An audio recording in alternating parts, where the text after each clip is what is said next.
नमस्कार, मैं हूँ गोल्डी सिंह। आप देख रहे हैं दिल्ली का प्रतिबिंब। आइए आपको दिखाते हैं दिल्ली से जुड़ी हर बड़ी खबर। विदेश मंत्री S Jaishankar SCO council heads of government की 23वीं बैठक में भाग लेने के लिए इस्लामाबाद पहुंच गए हैं। वहां एससीओ सदस्य देशों ने स्वागत के लिए पाकिस्तान के प्रधानमंत्री शाहबाज शरीफ की मेजबानी में आयोजित डिनर में शामिल होंगे।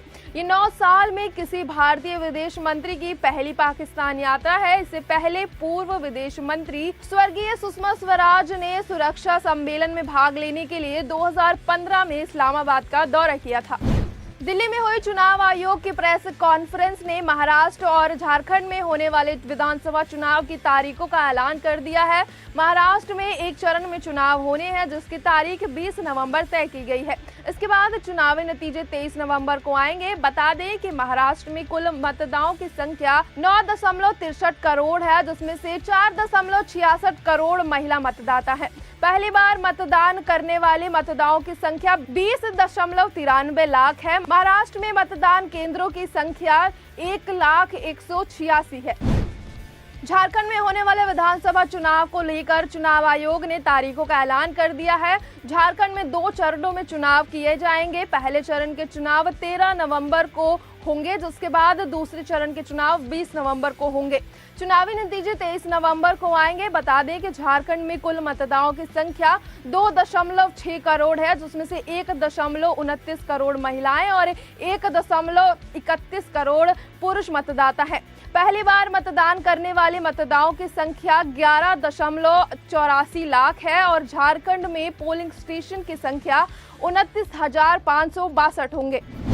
बाबा सिद्दीकी मर्डर केस में मुंबई पुलिस ने क्राइम ब्रांच में उत्तर प्रदेश के बहराइच से 2 लोगों के और गिरफ्तार कर लिया है। गिरफ्तार किए जाने वाले दोनों लोग आरोपी धर्मराज कश्यप के रिश्तेदार हरीश और अनुराग कश्यप हैं। ये दोनों बाबा सिद्दीकी की हत्या में शामिल आरोपियों के साथ मिलकर कबाड़ का कारोबार करते थे। मुंबई पुलिस का दावा है कि इन दोनों युवकों से अहम सुराग मिल सकता है। बता दें कि बाबा सिद्दीकी मामले में पुलिस अब तक 6 लोगों को गिरफ्तार कर चुकी है, जिसमें 2 शूटर भी शामिल हैं।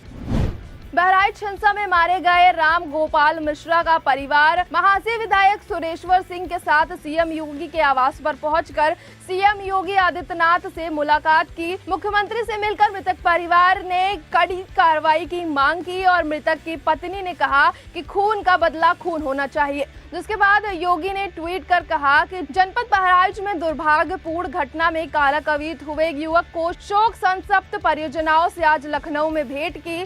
दुख की इस घड़ी में उत्तर प्रदेश सरकार पूरी सहनशीलता और प्रतिबद्धता से पीड़ित परिवार के साथ खड़ी है। इस घोर निंदनीय अक्षम्य घटना के दोषियों को किसी भी कीमत पर बख्शा नहीं जाएगा। लोकसभा और विधानसभा चुनावों में मुफ्त उपहार के खिलाफ याचिका को लेकर सुप्रीम कोर्ट ने केंद्र और चुनाव आयोग को नोटिस जारी किया है। मामले को अन्य याचिकाओं के साथ जोड़ा। याचिकाकर्ता ने मांग की है कि विधानसभा या आम चुनावों के दौरान राजनीतिक दलों द्वारा विशेष रूप से नकदी के रूप में मुफ्त उपहारों का वादा करना, रिश्वत देना करार दिया जाए। कर्नाटक के निवासी शशांक जय श्रीधर ने याचिका दाखिल की है। उत्तर प्रदेश की 9 विधानसभा सीटों के लिए चुनाव आयोग ने चुनाव की तारीख की घोषणा कर दी है।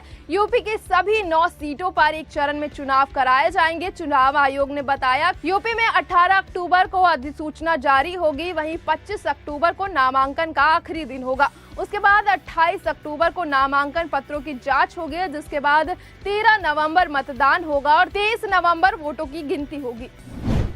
97 विधानसभा क्षेत्रों और एक संसदीय क्षेत्र वायनाड के लिए 13 नवंबर को उपचुनाव होंगे। उत्तराखंड में एक विधानसभा क्षेत्र के लिए 20 नवंबर को उपचुनाव होंगे। महाराष्ट्र में संसदीय क्षेत्र नांदेड़ के लिए 20 नवंबर को उपचुनाव होंगे और इन सभी उपचुनाव के नतीजे विधानसभा चुनावों के साथ ही 20 नवंबर को घोषित किए जाएंगे। बीजेपी पार्टी के नेता और केंद्रीय मंत्री गिरिराज सिंह की हिंदू यात्रा 18 अक्टूबर से शुरू होकर 22 अक्टूबर तक चलेगी। इस यात्रा की शुरुआत भागलपुर से होगी और किशनगंज में जाकर ये यात्रा का पहला पड़ाव पूरा होगा। इस यात्रा में 18 अक्टूबर को भागलपुर, 19 को कटिहार, 20 को पूर्णिया, 21 को अररिया और यात्रा के आखिरी दिन 22 अक्टूबर को किशनगंज पहुंचेंगे। झारखंड विधानसभा चुनाव की तारीखों की घोषणा पर केंद्रीय मंत्री अन्नपूर्णा देवी ने कहा, झारखंड में 2 चरणों में चुनाव की घोषणा करने के लिए हम चुनाव आयोग का धन्यवाद करते हैं। हमें विश्वास है कि चुनाव आयोग निष्पक्ष और शांतिपूर्ण चुनाव कराएगा। भाजपा हमेशा चुनाव के लिए तैयार रहती है। पार्टी के कार्यकर्ता हमेशा समर्पण के साथ काम करते हैं। हमारी पार्टी का सड़क के सांसद तक कार्यक्रम होता है। आज झारखंड सरकार पूरी तरह से भ्रष्ट हो चुकी है और पूरे राज्य में राज्य सरकार के खिलाफ माहौल है। लोग चाहते हैं कि ये भ्रष्ट सरकार जाए। महाराष्ट्र में विधानसभा चुनावों की तारीख के ऐलान होने के बाद संसद के सदस्य संजय राउत ने चुनाव आयोग से अनुरोध करते हुए कहा, हमें चुनाव का इंतजार था और चुनाव की घोषणा हो गई। हम तैयारी में लगे हैं। हम चुनाव आयोग से इतनी उम्मीद करते हैं कि वो हरियाणा की तरह इस राज्य में भी चुनाव न कराए। पूरे देश की जनता देख रही है कि हरियाणा में क्या हुआ, चाहे ईवीएम हो या पोस्टल बैलेट, जो हुआ वो सबने देखा। पैसों का खेल चलेगा, पुलिस से सिस्टम का इस्तेमाल होगा। अगर चुनाव आयोग खुद को निष्पक्ष मानता है तो उसे निष्पक्ष चुनाव कराने होंगे। हिमाचल प्रदेश के मंडी में भूकंप के तेज झटके महसूस किए गए, जिसके बाद लोग घर से बाहर निकल गए। राष्ट्रीय भूकंप विज्ञान केंद्र के अनुसार मंगलवार को दोपहर समय हिमाचल प्रदेश के मंडी में 3.3 तीव्रता से भूकंप आया। भूकंप की गहराई जमीन से 5 किलोमीटर नीचे थी। भूकंप के झटकों के कारण किसी तरह की जान मान के नुकसान की खबर नहीं है, लेकिन भूकंप से लोगों में दहशत फैल गई है। मंडी के अलावा कुल्लू में भी झटके महसूस किए गए। कुल्लू में महज 2 दिनों में महसूस किया गया ये दूसरा झटका था। भूकंप का केंद्र कुल्लू और मंडी के बीच पहाड़ी क्षेत्र में स्थित था।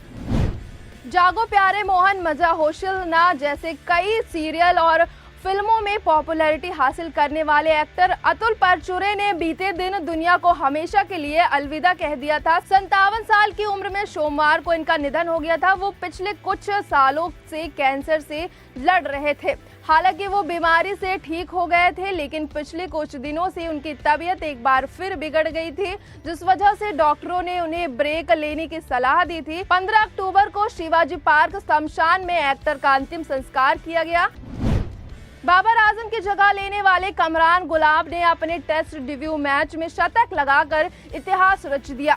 वो अपने टेस्ट डेब्यू में शतक लगाने वाले दुनिया के 116वें खिलाड़ी बन गए हैं। पाकिस्तानी प्लेयर्स की बात करें तो उनसे पहले जावेद और अमर अकलाम जैसे नामी खिलाड़ी अपने अपने टेस्ट डेब्यू में सेंचुरी लगाने में कामयाब रह चुके हैं। कमरान ने 192 गेंद में अपने इंटरनेशनल करियर की पहली सेंचुरी पूरी की है। पाकिस्तान में आयोजित होने जा रहे एससीओ शिखर सम्मेलन में शामिल होने के लिए चीन के पीएम ली क्लियंग 11 साल बाद पाकिस्तान पहुंच गए हैं।